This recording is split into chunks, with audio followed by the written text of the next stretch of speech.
Uma vida com propósitos, de Rick Warren. Dia 31. Entendendo sua forma. Sim, tu me moldaste por dentro e por fora. Tu me formaste no útero da minha mãe. Salmos 139, versículo 13. Somente você pode ser você mesmo. Deus projetou cada um de nós de modo que não houvesse réplica em todo o mundo. Ninguém tem exatamente a mesma composição de fatores que tornam você tão único. Isso significa que ninguém mais no mundo será capaz de desempenhar o papel que Deus planejou para você. Se você não fizer sua contribuição individual para o corpo de Cristo, ela não será feita por mais ninguém. A Bíblia diz: existem tipos diferentes de dons, existem maneiras diferentes de servir. Há diferentes habilidades para realizar o trabalho. 1 Coríntios, capítulo 2, versículos de 4 a 6. No capítulo anterior, vimos as duas primeiras, os dons espirituais, formação espiritual, e o coração, opções do coração. Agora, veremos o restante de sua forma para servir a Deus. Forma: aplicando os recursos pessoais. Os recursos pessoais são os talentos com os quais você nasceu. Algumas pessoas têm habilidade natural com as palavras, já nascem falando. Outras têm habilidades atléticas inatas, destacando-se pela coordenação motora. Outras ainda são boas em matemática, música ou mecânica.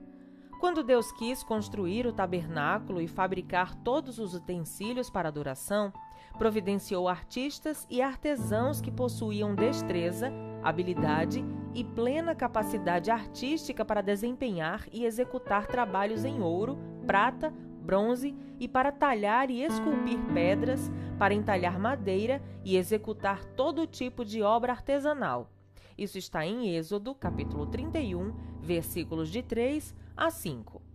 O Senhor ainda hoje concede essas habilidades e milhares de outras para que possamos servi-lo. As habilidades vêm de Deus. Até mesmo as habilidades usadas para pecar foram dadas por Deus. Estão apenas sendo mal utilizadas ou corrompidas. A Bíblia diz: Deus dá a cada um de nós a habilidade para fazer bem determinadas coisas.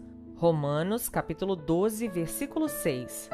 E visto que as capacidades naturais provêm de Deus, elas são tão importantes e espirituais quanto os dons espirituais. A única diferença é que você as recebeu no nascimento. Uma das desculpas mais comuns que as pessoas apresentam para não servir é: eu simplesmente não tenho nenhuma aptidão a oferecer. É uma afirmação ridícula. Você tem dezenas, provavelmente centenas de habilidades inexploradas, desconhecidas e ociosas que estão adormecidas dentro de você. Vários estudos revelaram que uma pessoa comum possui entre 500 e 700 habilidades, muito mais do que você imagina. Por exemplo, o cérebro pode armazenar 100 trilhões de fatos. A mente pode lidar com 15 mil decisões por segundo, como ocorre quando seu sistema digestivo está trabalhando. O olfato pode perceber até 10 mil odores diferentes.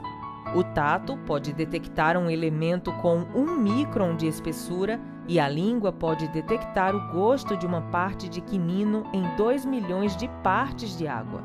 Você é um conjunto de habilidades incríveis, uma criação maravilhosa de Deus. Parte da responsabilidade da igreja é identificar e disponibilizar essas habilidades para servir ao Senhor. Qualquer habilidade pode ser usada para a glória de Deus.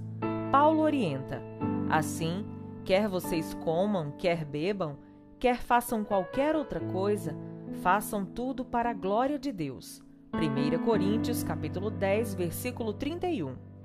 A Bíblia está cheia de exemplos de diferentes capacidades que o Senhor usou para a sua glória. Aqui estão apenas algumas delas: capacidade artística, capacidade arquitetônica, administração, culinária, construção de navios, produção de doces, capacidade para debates, desenho, embalsamento, bordados, escultura, agricultura, pesca, jardinagem, liderança, gerenciamento, trabalhos em alvenaria, composição musical, produção de armas, trabalhos com agulhas, pintura, plantio, filosofia, maquinarias, invenções, carpintaria, navegação, vendas, atividades militares, alfaiataria, ensino, literatura e poesia. A Bíblia diz: há diferentes habilidades para realizar o trabalho, mas é o mesmo Deus quem dá a cada um a habilidade para fazê-lo. 1 Coríntios capítulo 12, versículo 6. O Senhor tem um lugar na igreja onde sua habilidade pode se distinguir e você pode fazer diferença. Cabe a você achar esse lugar. Deus concede a algumas pessoas a habilidade de ganhar dinheiro. Moisés disse aos israelitas: mas lembrem-se do Senhor, o seu Deus, pois é Ele que dá a vocês a capacidade de produzir riqueza. Deuteronômio, capítulo 8, versículo 18. Pessoas com essa capacidade são boas em fazer prosperar os negócios, em fechar acordos ou vendas e em obter lucro. Se você possui habilidade para os negócios, deve usá-la para a glória de Deus. Como? Primeiro, compreenda que sua habilidade provém de Deus e dê todo o crédito a Ele. Segundo, use sua empresa ou negócio para atender à necessidade de alguém e compartilhe sua fé com os que não creem. Terceiro, devolva ao menos o dízimo, 10%, do lucro para Deus, como ato de adoração. Deuteronômio, capítulo 14, versículo 23, e Malaquias, capítulo 3, versículos de 8 a 11. Por fim, estabeleça para você mesmo a meta de ser um construtor do reino, não um construtor de riquezas. Explicarei isso melhor no capítulo 34. Deus quer que eu faça aquilo que sou capaz de fazer. Você é a única pessoa neste mundo que pode empregar suas habilidades. Ninguém mais pode assumi-las, porque ninguém mais possui a constituição exclusiva que Deus lhe deu. A Bíblia diz que o Senhor supre você de tudo o que é necessário para fazer a sua vontade. Hebreus, capítulo 13, versículo 21. Para descobrir a vontade de Deus para a sua vida, faça um autoexame minucioso, a fim de saber em que você é bom e identificar as coisas para as quais você não tem habilidade. Se Deus não lhe deu a capacidade de cantar bem, Ele não espera que você seja cantor de ópera. Ele jamais lhe pedirá que dedique a vida a uma tarefa para a qual você não tem talento. No entanto, as habilidades que você efetivamente possui são um forte indício do que o Senhor quer que você faça. São pistas para que você conheça a vontade de Deus para a sua vida. Se você for bom em projetar, recrutar, desenhar ou organizar, é seguro supor que os planos dele para a sua vida incluem tal habilidade, de alguma forma. Deus não desperdiça a capacidade. Ele combina o nosso chamado com as nossas habilidades. As habilidades não foram concedidas apenas para que você as empregasse em sua profissão. O Senhor as concedeu para que você exercesse um ministério. Pedro disse: Deus deu a cada um de vocês algumas capacidades especiais. Estejam certos de a estarem utilizando para se ajudarem mutuamente, transmitindo aos outros as muitas espécies de bênçãos de Deus. 1 Pedro, capítulo 4, versículo 10.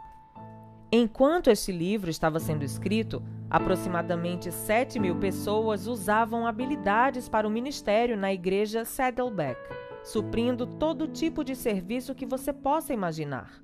Consertando carros recebidos em doação para que sejam, por sua vez, doados aos que necessitam, encontrando os melhores negócios para as aquisições da igreja, trabalhando com paisagismo, organizando arquivos, divulgando arte, elaborando programas, projetando prédios, fornecendo tratamento de saúde, preparando refeições, compondo músicas, ensinando música, escrevendo proposta de subvenções, treinando times, fazendo pesquisas para sermões ou traduzindo-os e realizando centenas de outras tarefas que requerem especialização. Dizemos aos novos membros: não importa no que você é bom, você deve fazê-lo para a sua igreja. Forma, usando seu modo de ser. Não nos damos conta de como cada um de nós é verdadeiramente único. As moléculas de DNA podem se reunir em um número infinito de formas. As possibilidades de você algum dia vir a encontrar alguém exatamente igual a você é de 1 para 10 elevado a 2 bilionésima e 400 milionésima potência. Se você fosse escrever esse número com cada zero da espessura de 1 polegada, seria necessário uma tira de papel de 60 mil quilômetros. Para que você tenha ideia do que isso significa, alguns cientistas acreditam que o número de todas as partículas do universo não passa de 10 seguido de 76 zeros, muito menor que as possibilidades de seu DNA. Sua singularidade é um fato científico da vida. Quando Deus o fez, ele quebrou o molde. Nunca houve nem haverá alguém exatamente igual a você. É óbvio que Deus aprecia a diversidade. Basta olhar em volta. Ele criou cada um de nós com uma combinação exclusiva de traços de personalidade. Deus fez os introvertidos e os extrovertidos. Fez as pessoas que gostam de rotina e as que gostam de diversificar. Fez os racionais e os emocionais. Algumas pessoas trabalham melhor em tarefas individuais, enquanto outras têm melhor desempenho em equipe. A Bíblia diz: Deus age por intermédio de homens e de maneiras diferentes, mas é o mesmo Deus que atinge seus propósitos mediante todos eles. 1 Coríntios, capítulo 12, versículo 6. A Bíblia apresenta provas suficientes de que Deus usa todos os tipos de personalidade. Pedro era sanguíneo, Paulo era colérico, Jeremias era melancólico. Quando você vê as diferenças de personalidade entre os 12 discípulos, fica fácil entender a razão de alguns conflitos interpessoais. Não existe temperamento certo ou errado para o ministério. Todos os tipos de personalidade são necessários para equilibrar a igreja e dar-lhe sabor. O mundo seria um lugar muito chato se fôssemos a versão feijão com arroz. Felizmente, as pessoas apresentam muito mais variedades. Seu modo de ser, isso é, sua personalidade, influenciará de maneira direta a maneira e o lugar em que você usa as habilidades e os dons espirituais. Por exemplo, 2 pessoas podem ter o dom de evangelização, mas se uma é introvertida e a outra é extrovertida, esse dom será expresso de formas distintas. O marceneiro sabe que é mais fácil trabalhar no sentido das fibras da madeira que de modo perpendicular a elas. De igual maneira, quando você é forçado a atuar de certo modo fora das características de seu temperamento, cria-se tensão e desconforto, e ainda se fazem necessárias quantidades extras de esforço e energia, sem falar que os melhores resultados não são atingidos. É por isso que imitar o ministério de alguém jamais produz resultados. Você não tem a personalidade da outra pessoa. Além do mais, Deus criou você para ser você mesmo. Você pode aprender com o exemplo de alguém, mas deve filtrar o que aprende por meio de sua forma. Temos hoje muitos livros e ferramentas que podem ajudá-lo a compreender sua personalidade, a fim de que você possa determinar como usá-la para Deus. Como num vitral, nossas diferentes personalidades refletem a luz de Deus em muitas cores e padrões. Isso abençoa a família do Senhor com intensidade e variedade, e também nos abençoa pessoalmente. É agradável fazer aquilo para o qual Deus nos preparou. Quando atua de forma coerente com a personalidade que Ele lhe deu, você se sente realizado, satisfeito e produtivo. Forma, utilizando suas áreas de experiência. Você foi formado pelas experiências que teve na vida, estando a maioria delas além de seu controle. Mas Deus permitiu que acontecessem para cumprir o propósito de sua formação. Romanos capítulo 8, versículos 28 e 29. Ao determinar sua forma para servir a Deus, você deve examinar ao menos 6 tipos ou áreas de experiência de seu passado. Experiências familiares. O que você aprendeu vivendo com sua família? Experiências educacionais. Quais eram as matérias favoritas na escola? Experiências vocacionais. Em quais empregos você foi mais eficiente e mais gostou de trabalhar? Experiências espirituais. Qual foi a época mais relevante com Deus? Experiências ministeriais. Como você serviu a Deus no passado?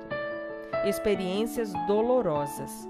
Com quais problemas, mágoas, espinhos e provações você aprendeu? É a última categoria, experiências dolorosas, que Deus mais usa a fim de prepará-lo para o ministério. Deus jamais desperdiça uma dor. Na verdade, é muito provável que seu ministério mais significativo surja de sua dor mais significativa. Quem poderia testemunhar melhor aos pais de uma criança com síndrome de Down que outro casal cujo filho apresente as mesmas características? Quem poderia ajudar melhor na recuperação de um alcoólatra que alguém que tenha combatido o demônio do alcoolismo e alcançado a liberdade? Quem poderia confortar melhor uma esposa trocada por um amante que uma mulher que tenha passado pela mesma agonia? Deus intencionalmente permite que você passe por experiências dolorosas a fim de capacitá-lo a trabalhar com outras pessoas. A Bíblia diz: Ele nos conforta em todas as aflições, de modo que podemos confortar os outros. Quando alguém estiver aflito, seremos capazes de lhe proporcionar o mesmo conforto que recebemos de Deus. 2 Coríntios, capítulo 1, versículo 4.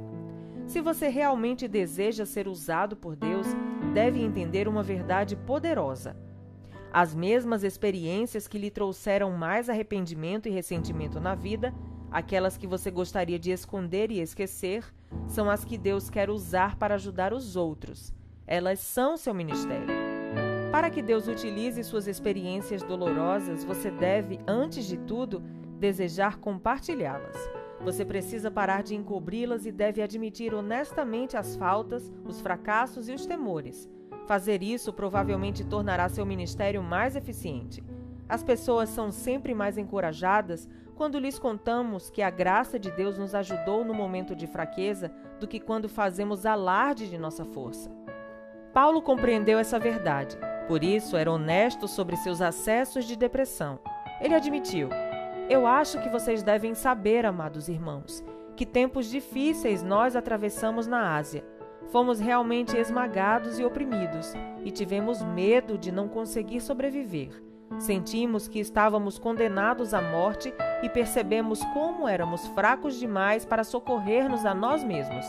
Por isso, porém, foi bom, porque assim nós colocamos tudo nas mãos de Deus, o único que poderia salvar-nos, pois é capaz até de levantar os mortos. E Ele nos ajudou mesmo, e nos salvou de uma morte terrível. Sim, e esperamos que Ele faça assim sempre. 2 Coríntios, capítulo 1, versículos de 8 a 10. Se Paulo tivesse mantido em segredo esse momento de dúvida e depressão, milhões de pessoas jamais haveriam se beneficiado dela. Somente experiências compartilhadas podem beneficiar os outros. Aldous Huxley disse: Experiência não é o que acontece com você, é o que você faz com o que acontece com você. O que você fará com suas experiências? Não desperdice a dor, use-a para ajudar outros. Após analisar as 5 vias que Deus utiliza a fim de moldá-lo para o ministério, espero que você chegue a um profundo reconhecimento da soberania de Deus e obtenha uma ideia clara de como Ele o preparou para o propósito de servi-lo. Utilizar a sua forma é o segredo tanto da frutificação quanto da realização no ministério. Você será realmente eficiente quando utilizar seus dons espirituais e habilidades na área de interesse de seu coração, de modo que obtenha a melhor expressão de sua personalidade e de suas experiências. Quanto mais adequada a combinação, mais bem-sucedido você será. Dia 31. Pensando sobre meu propósito de vida. Tema para reflexão: Ninguém mais pode ser eu. Versículo para memorizar: Deus deu a cada um de vocês algumas capacidades especiais. Estejam certos de a estarem utilizando para se ajudarem mutuamente, transmitindo aos outros as muitas espécies de bênção de Deus. 1 Pedro, capítulo 4, versículo 10. Pergunta para meditar: que capacidade dada por Deus ou experiência pessoal posso oferecer à minha igreja? Até o próximo áudio.